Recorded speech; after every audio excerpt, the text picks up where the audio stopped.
Yeah. This one's called Biker Queen Fishing Story. You got that? Biker Queen Fishing Story. My neighbor dragged me fishing like bait. He wanted me to do business with his best buddy, an attorney out west where I was maybe wanted some land. I didn't know what I wanted. The guy was a Mormon or something. The whole thing was weird. I didn't get to know him, but I could tell he had problems. We all have problems. And it turns out fishing was mostly waiting and drinking, which was pretty much what I had expected, but worse. I would have given a fortune to have ants injected in my veins, if only for the excitement. The only thrill in the water was an emasculated ranger threatening a group of teens that were throwing themselves off a cliff like members of a suicide cult. When we were done trying to fool the fishes, I insisted we have another drink before the long ride back home. Part of me hoped I would pass out before then, and they would just tuck me into the back seat of my neighbor's SUV and wake me when we were in my driveway. My neighbor and his buddy were reluctant, but they finally agreed to stop at a bar and grill near the reservoir. The parking lot, bar, patio, and surrounding territory was full of bikers and their girlfriends. It was a rally. They all looked like they were having a great time, like they'd been having a great time all day. A much better time than we'd had sitting out there on that mud filled lake. At the bar, I drank a lot. Very quickly, it felt like. It's hard to tell. The sun had been so hot out there, I was in a daze. I told my companions I was stumbling because of the rocking of the boat on the reservoir, which was basically the city's glass of water and no choppier than a puddle. I admired the bikers. They didn't have to go home to their nagging wives or dog girlfriends. Their fun wives and party hardy girlfriends were right here with them, egging them on, hitting the open road, grilling chunks of dinosaur meat, dancing to loud rock and roll music, but mostly drinking outside on picnic tables. The prettiest of the girls at the rally was barely 18. Her lips were like raspberries about to spoil. I disgusted myself just thinking about her. I have two daughters. One of them is dead. The other is all grown up. We're all grown up. I wasn't as interested in raspberry lipped infants. I wanted to meet a woman my age, a woman I could have conceivably married years ago. We both had lived different lives. I ordered a large steak and another shot. My second, and the food hadn't even come yet, my neighbor pointed out. I need it, I told him. I mumbled something about sea legs. I scanned the party like a sailor, desperate for the temptations of a harbor town. My neighbor's buddy, the attorney, noticed me. What you looking for? I don't mean to write him so hickish, but that's the closest I can get to what he sounded like on paper. I sound like water being sucked down a drain. Why fight it? I'm searching out the biker queen, I said. The matriarch. I looked deeper into the party. A mass appeared on the horizon, flesh and leather. Smoke. I hopped up from the table. I'd found her. She was holding court in back. She was not the oldest at the bar, but she was close to it, and she was by dog shits the meanest looking. The alpha female. That's what I was looking for.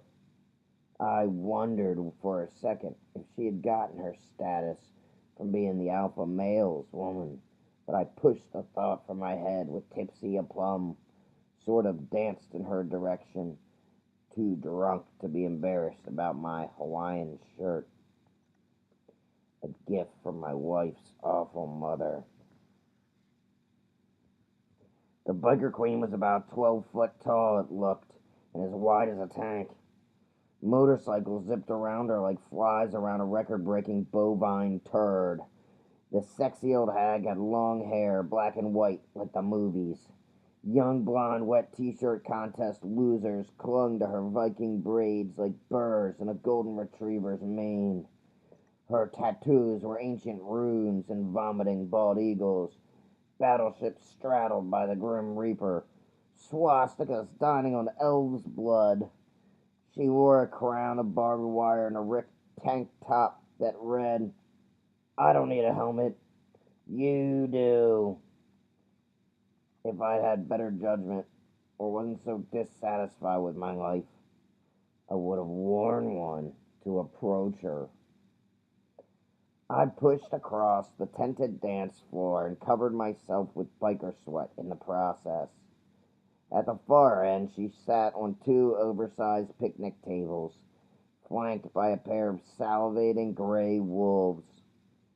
Heat radiated from her leather pants and nearly blew me back to my table where I was supposed to be waiting for a shitty steak I didn't even want. I was supposed to be back there dreading the prospect more than death of the long drive back with my neighbor and his Mormon. Oh, to see my wife, a wife who felt more like a genetic condition than someone who wanted to share her fleeting time on earth with me. The feeling was mutual.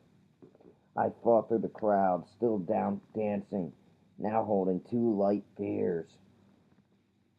When I got up close, the biker queen turned out to be 3 times as big as she had looked from across the dance floor. I had to borrow a microphone from the DJ, who was too busy bonging beers and blowing the foam out on bare tits in the crowd to notice.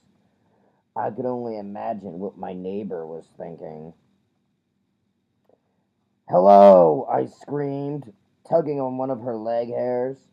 Boy, was I feeling ballsy. "I am a lonely fisherman." Did I hear something? Tables turned over when she spoke. "Yes, you heard me." A lonely fisherman who hates to fish and is dissatisfied with his current and long-time situation in life. She saw me now, scooped me up in her palm, brought me close to eye level. "Little man," she said. She scratched me on my bald, sunburned head with one of her spiky rings. "You do not look like a fisherman." "Well, thanks," I said. "I'm not, really." "You look like a fish." "You don't even look like a fish. You look like a tadpole, blind to the murky world around you." "That's true," I said. It was hard not to agree with her. I loved my life at one time, but I was only a little boy, and many years have passed since then. Now I am old and blind, and bored and boring. Marry me." The biker queen laughed so loud that for a second I was afraid her mate would hear and come stomping through the forest wherever he was and skin me, then use my bones as a toothpick. I was too caught up in the moment to give fear a chance. "So, is that a no?" I asked. "No," she roared. I nearly fell off her hand. That's a yes! Take me home and bed me now, or regret this moment and the rest of your life forever. If this had been a cartoon and not real life, I would have gulped, or at least said gulp. Instead, I said fuck. This is why I said fuck. I love my wife. In fact, after 25 years, it would be impossible to love myself or even tolerate myself without loving my wife. I know that. And I know I'm afraid to be anything but plainly unhappy, because I don't know how. I would rather be comfortable than change. If the grass is green, it turns brown when I get near it. What I didn't know was how to marry a biker queen, let alone have sex with one or live in her sidecar and make her happy. I wanted to, though. Or part of me did. I wanted to crawl in her earlobe and build a nest, hoist my pirate flag, and sleep on a bed of golden wax with the sound of engines roaring and the wild country whipping past like outside an open freight car. Not because I loved her, but because I hated what I had become.